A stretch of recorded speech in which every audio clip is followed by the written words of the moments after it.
Hello world, I am Retro Indie Josh from 8-Bits to Infinity. Welcome to 8-Bit Jam. If you haven't heard anything about the jam yet, be sure to check out the announcement video, which is linked in the description and hopefully on a card somewhere on the screen. As a brief reminder, this is a 10-day challenge starting basically now for you to prototype a game with relaxed 8-bit requirements inspired by the NES console. Before we get into the theme announcement, let's take a look at the optional diversifiers we have available if you want some extra challenge. First is one room. The idea is your entire game takes place in one room or screen, something like Pac-Man, Donkey Kong, or Q*bert. Basically, the player can't walk off screen to another area like in The Legend of Zelda. A game like Donkey Kong would be fine, even though there's more than one level, each one is its own self-contained screen. The second diversifier is cross-post. This is a sort of meta-diversifier. Find a second jam and meet its requirements for your entry, and then submit to both jams. This can be difficult not only for handling multiple limitations, but also juggling multiple deadlines. But maybe it'll get more eyes on your prototype for more quality feedback.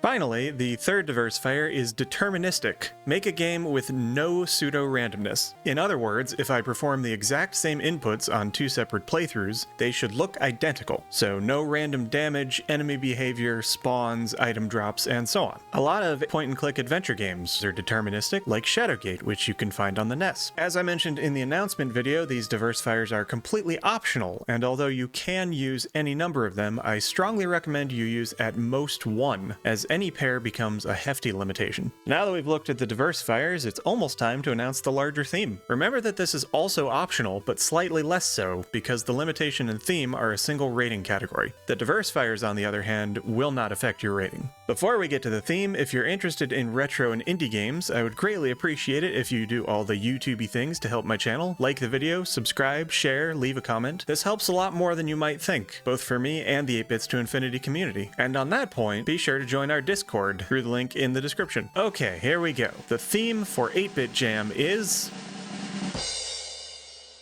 Ancient History. This is a broad period of the past from about 3000 BCE to 500 CE, which means you can be inspired by ancient Egypt, Greece, Rome, China, Japan, Aksum, Carthage, Aztec, Inca, and so on. And it's an incredibly broad and varied period, and I'm hoping to learn some new things about the world in that era, so I challenge you to find an obscure period or culture for inspiration, as long as you ensure that your representation is accurate. Note that we're also not limiting fantastical elements. In fact, these ancient cultures have an endless bounty of mythology you can pull from and still fit the theme. So if you want to dive into Greek or Roman mythology or Egyptian mythology or anything cool like that, it still qualifies. So with hope that the theme inspires you toward an interesting idea, I wish you good luck and happy jamming. I will see you in the next video, highlighting the awesome games you make for the jam.